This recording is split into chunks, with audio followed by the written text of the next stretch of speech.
Hey, everybody. Welcome back to the Startup Sense podcast. Thank you so much for joining us today. As always, we have a great guest on the phone with us. We're excited to talk to him. It's Adam Tishman. He's the co-founder of a company called Helix. The website is helixsleep.com. That's Helix sleep.com. Company's raised a little bit more than $8 million. They launched their first product or the website back in August of 2015. They've raised 2 rounds of capital. Based in New York, a little over 30 employees. And what they essentially do is they build personalized mattresses for people. And I actually just went through the survey or the questionnaire on their website, and it's pretty cool. I mean, they really do ask a lot of questions so they can customize the right mattress for you. So let's welcome Adam to the show. Adam, how are you? I'm doing well. Thanks for having me. Absolutely, man. Thanks for joining us. So I kind of gave the little intro. Hopefully I didn't miss too much, but why don't you, in your own words, tell us what your company is up to? Yeah, absolutely. So, Helix is a direct-to-consumer brand looking to bring customization or a more tailored feel to the sleep category. So essentially, the way that you can buy customized versus off-the-shelf products and apparel, or whether it's a diet customized to you or an exercise routine, we're essentially trying to bring that to the 6 to 8 hours you're asleep at night. And we do that through building individually customized, personalized mattresses shipped directly to your doorstep. So from a consumer perspective, you come to our website, fill out a quick 2 to 3 minute sleep quiz with questions on things like your body type, so your height and your weight, your sleeping preferences, so do you sleep on your side or your back or your stomach, do you tend to get hot at night or cold, and then your mattress preference, so do you prefer something a little bit firmer or more plush? And then based on your answers to those questions, we optimize a mattress construction for you. So essentially, if you think of a mattress, it's sort of like a layer cake, and we're playing around with the density of the layers, the thickness of the layers, the material in each layer, and the order of those materials in order to build the best bed for you, for me, for Jonah, for whoever. We do that for individuals and couples. So if you're 2 people, we can make one bed, which is dual comfort. So the left side is personalized to one person, and the right side is personalized to the other person. Or we can just sort of make the normal single bed personalized to 1 or 2 people. And then we ship it directly to your doorstep. So, from the moment you order till the moment it comes at your door is about 6 to 8 business days. So given the all the layers and the different materials, how many variations are there really that you guys have built?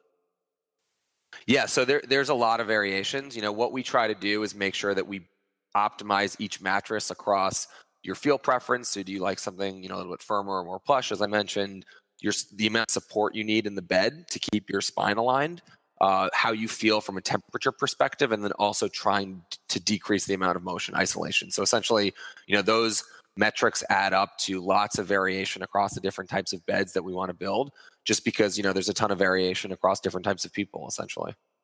So I know over the last couple of years, there's been a few other mattress companies that have launched with this direct-to-consumer model, but you guys are really the only ones that are taking personalization and customization to this level, right? Yeah, that's exactly right. A lot of other companies are out there in the direct-to-consumer space, right? Which means that similarly to us, they can sell products that are really high quality at lower cost. They can offer really integrated, great customer experience. But the problem that we saw with a lot of the new entrants in the online space was essentially offering one type of mattress for every single person. Didn't really make sense. The same way that not everyone wears the same clothing, like essentially people need different types of beds. And so that was essentially our goal. Now, what were you doing before you started this company, and what motivated you to get into the sleep business?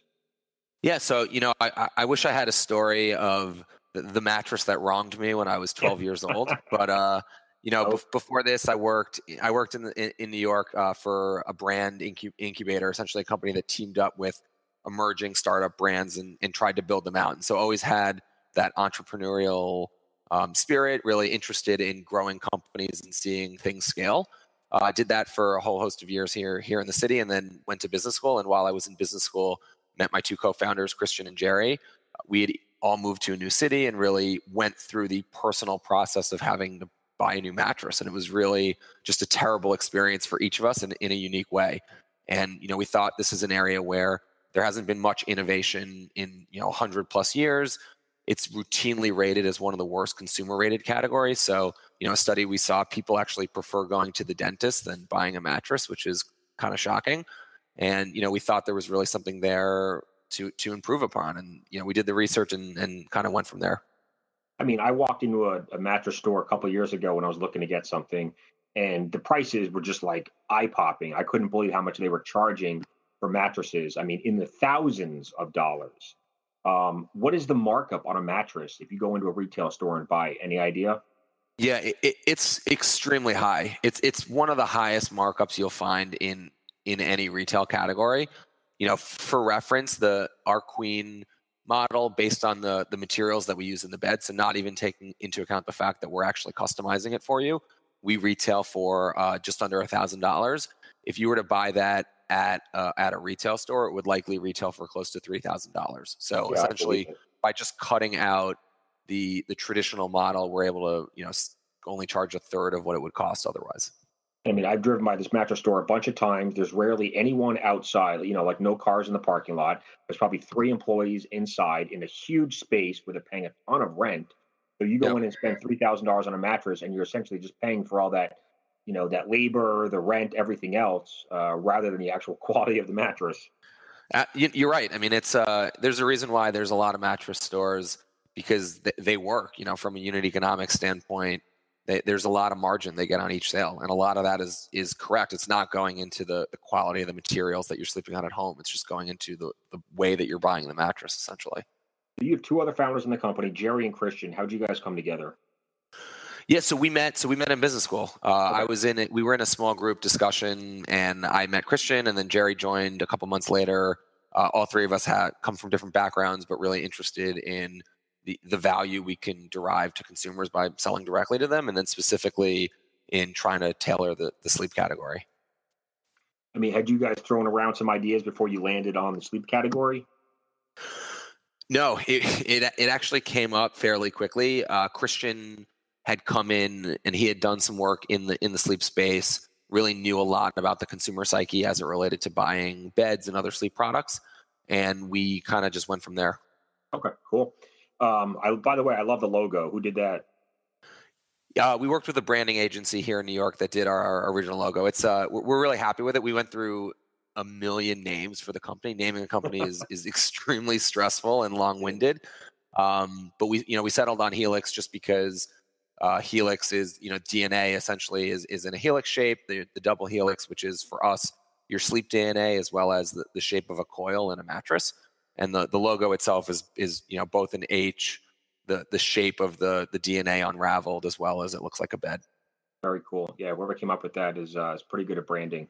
Yeah, definitely picking a name is hard, and then finding the social media profiles and then the website domains. I mean, it just gets more complicated as you go down. Absolutely. What after you guys came together or decided that you were going to pursue this concept? What came next? I know you guys raised some capital, but in terms of manufacturing and product design, I mean, there's a lot that goes into it. So maybe take us back to those days. Absolutely. So, when we got together, it started out with research, and I think any good idea needs to really be vetted both, within yourself and externally before you decide that this is something that you want to do with your life, essentially. And so we did a ton of research, both primary, so talking to people that we knew, secondary, reading up on the research reports that had been out there. And, we found some really good PhD dissertations, and we leveraged a lot of that thinking and ended up actually teaming up with a group of PhD researchers in sleep ergonomics, which is the study of how a body interacts in the lying down position.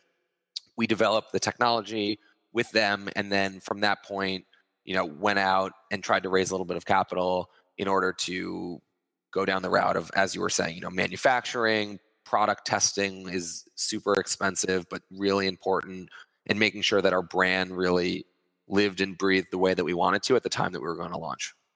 So you raised the $800,000 in 2015, and like you said, that was mostly friends and family. Yeah, that was mostly friends, family, and then a couple angels. Okay, and then you raised another much larger round of about $7 million. I think it was that this year or last year? It I was guess it was last year, 2016. Yeah, it was in August of 2016. We raised a little over $7 million. So how did you find those investors? We ran a process. So, we were at a point where the growth of the company was strong. We felt like our metrics were, showing a solid company that had legs to continue to grow. And so we went out, ran a formal fundraising process, talked to a host of different types of investors, VCs, angels, East Coast, West Coast, everything like that, and ended up, through that process, finding our current investors as well as a host of other investors that we ultimately didn't go with, but were really interesting to chat and talk with. This is Jonah Lupton, founder of Jewel and host of the Startup Sense podcast. At Jewel, we help entrepreneurs and startup founders build, launch, and grow their companies by providing superior technology, marketing, and consulting services. We help clients of all sizes, budgets, and industries. We put our clients in the best position to raise capital, grow revenues, hire employees, and maximize their profits. For more information or to set up a free consultation with our team, please visit our website at jool.net.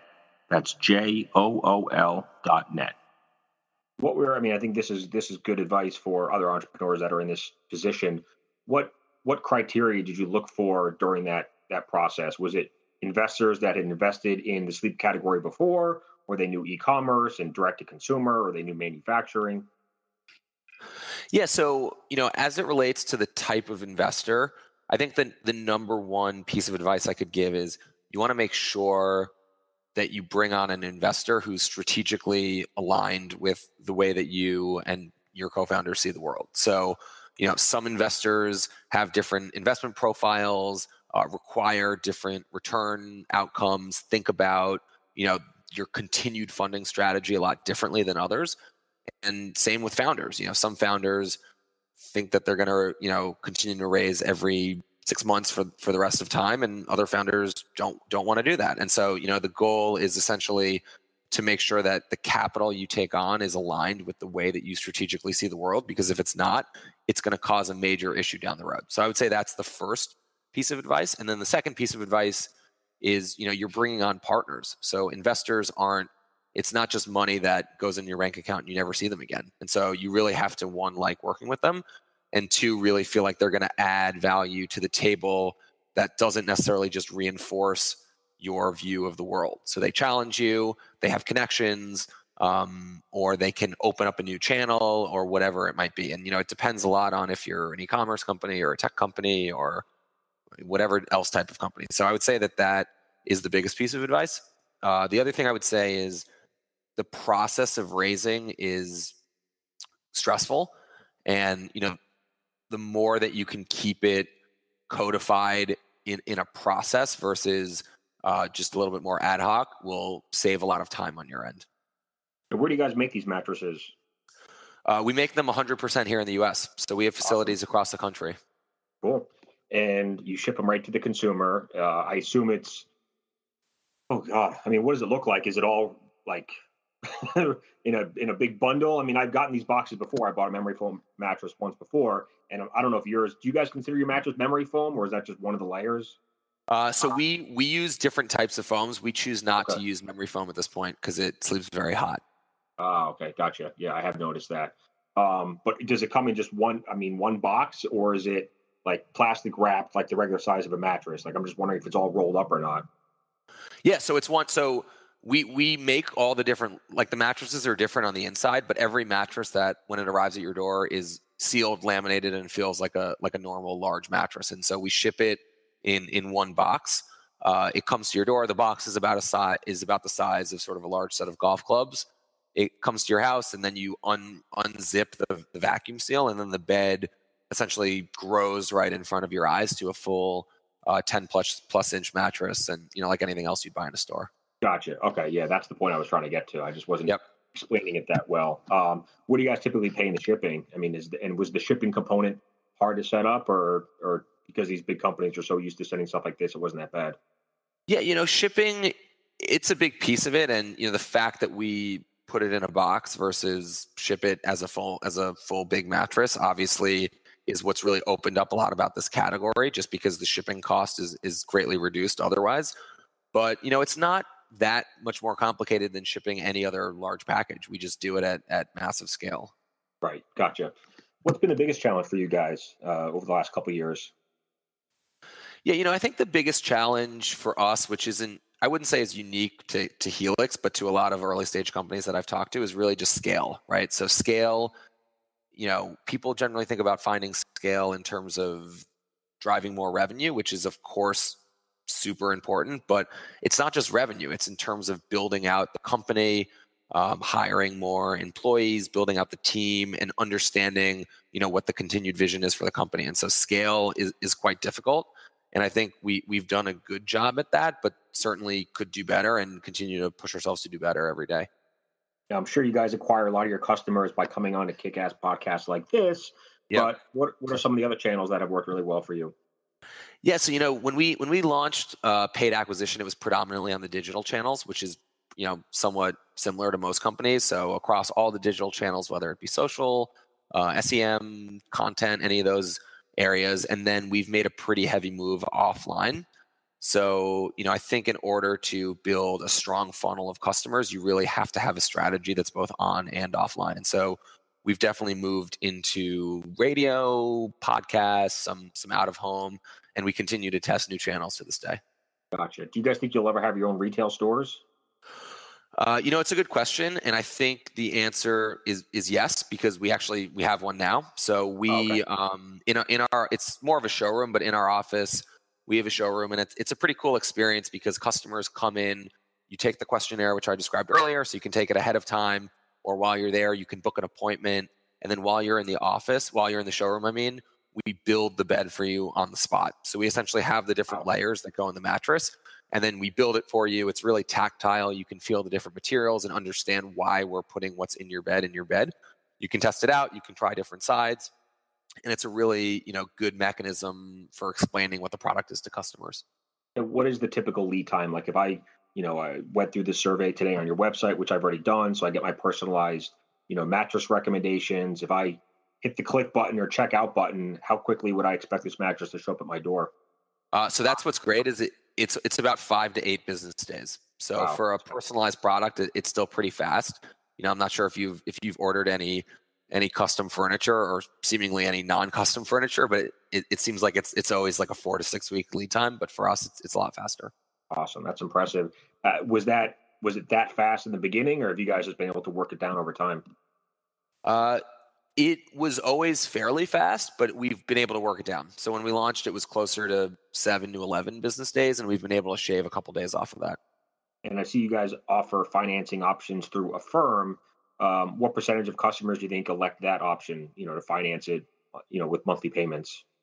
Yeah, it's actually a sizable amount of customers just because it's a really good option, right? We understand that mattresses are expensive, in some cases $1,000+ and so this is an expensive one-time cost. And so we launched Affirm about a year ago, and it's been great. It's been awesome to increase, the amount of financing that we offer.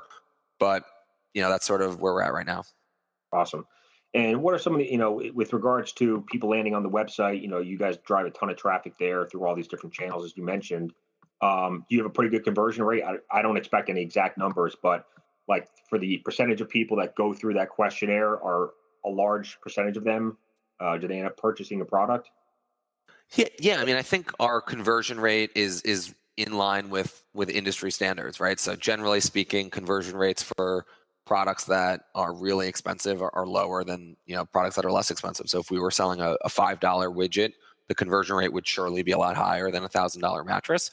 But we understand that that's the case, and want to make sure that we're lead nurturing really, really strongly because as I mentioned, again, it's not an inexpensive purchase. And so we see behavior on our site where people come to the site, maybe they take the quiz, maybe they don't, and they're not ready to purchase that day, right? Like maybe it takes another day, maybe they want to go home and talk to their wife or spend a couple weeks thinking about it. And so we're cognizant of that. It, of course, presents challenges on our end in terms of attribution, but we try to make the experience such that it works for those types of consumers. Now, I know the mattress industry is a multi-billion-dollar industry. Any specifics around how big it actually is? Yeah, so most estimates put it at around $16 to $17 billion in the U.S. at retail. Wow. Okay. Now, I never thought of the sleep category as kind of being sexy. I'm sure most people probably don't either, even though we spend a third of our lives on a mattress. But you guys have, between personalization and direct to consumer, you've kind of created, I guess, a sexy company. Maybe that's not the right word, but in terms of what does that do for you in terms of recruiting? Like, how do you guys find the right talent, the right people to join your company and help you grow? Yeah, it's a good point.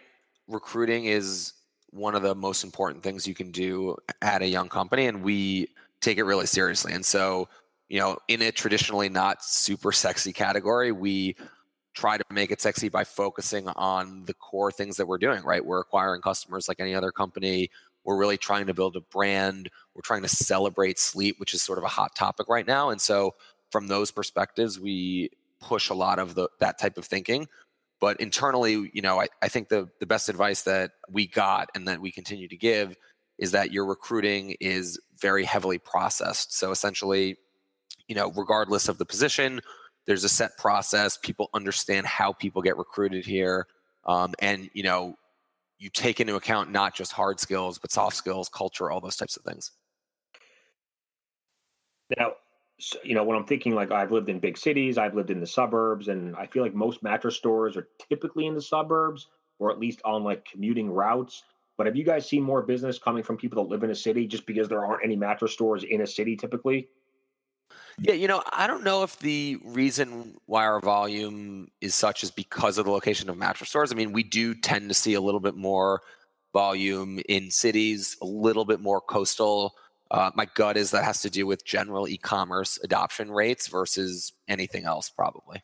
Okay, yeah. People that live in the city have to be a little bit more comfortable ordering stuff online and dealing with companies like that. No, I definitely that makes Yeah, I sense. mean, I think it probably closely resembles, the percentage of purchases made through even Amazon, right? Like people in urban areas are just ordering a little bit more through e-commerce channels. And so that's reflective in probably every e-commerce company.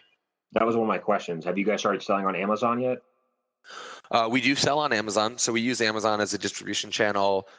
It's great just because there's a lot of traffic there, but it's not a massive focus for our business right now. No, no. I mean, you'd still rather have people come to your website or directly from you guys, right?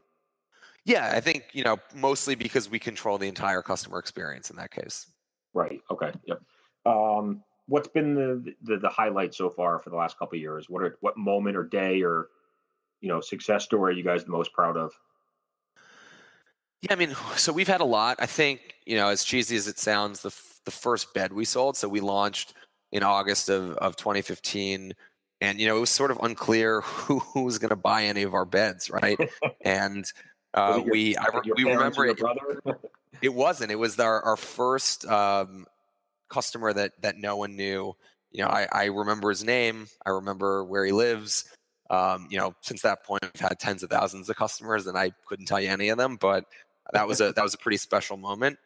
But other than that, I think we try to celebrate the wins, whether it be fundraising, revenue milestone, really good customer experience. So like when customers write great reviews, we try to celebrate those little wins because when you add up those things, that's sort of what makes the culture of the company.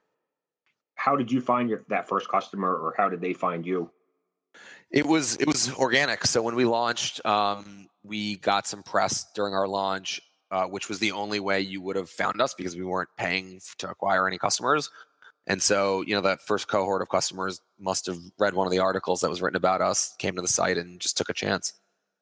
I think all of us entrepreneurs are looking for, some growth hacking tips. I know that word's kind of overplayed, but is there anything that you guys have done in the last couple of years that, you tried it out and it just really worked for you? Yeah. So when we launched the company, we did a referral campaign before we launched, essentially, which the goal of which was to try to beef up our email list, which is really easy to do, and it can beef up your email list. It can, grow out some of your social channels. So that was a good thing. We did it before launch. It was kind of easy to do. Other than that, I think just being really scrappy as it relates to getting press and making sure that you're leveraging that press well early on can be helpful. And then the third thing I would say, and it's less hacking and more just believing, is that a lot of times people ask us the question, I really want to start acquiring customers, and I allotted $500 to acquire customers on Facebook, and it didn't work. so Facebook doesn't work for my business. And that is a really dangerous way of thinking. Essentially, you have to be able to be willing to invest enough dollars into a specific channel to really learn enough out of it. And so you can't be scared that your first dollars spent acquiring customers are really inefficient, because it will get better, but what you're really spending on it is the learning, not the customer itself. Do you guys still use any sort of an affiliate program or refer a friend program? We do both. So we have a refer a friend program. So it's give 50, get 50. So, if you refer someone and they successfully purchase a mattress, you get a $50 Amazon discount code and they get $50 off their purchase. Awesome. And okay, cool. What about influencers, right? I mean, we've seen the rise of Instagram, and it seems like more and more companies are turning to Instagram influencers to help push products and sales. Have you guys had any success with that or tried it out yet? Yeah, we have. So we've done a good amount of influencer work, whether that be blog posts or social media posting. We like it because the reach is high. You can get really granular with it and focus on specific subsections, whether that be lifestyle or fitness or any other, or diet or any other type of category. So we've done it. We continue to do it just because it's really good for top of the funnel awareness. So like generally influencers, it's hard to track direct metrics from them, albeit you can on a few of the influencer channels, but it's just good for general brand awareness, essentially. And let's get a little technical now. How often should people be upgrading their mattress, or at least buying a new one? So most people buy a mattress anywhere from 5 to 7 years, or 5 to 10 years, I should say, depending on the quality of your bed. We warranty our bed for 10 years, so it just depends on the quality.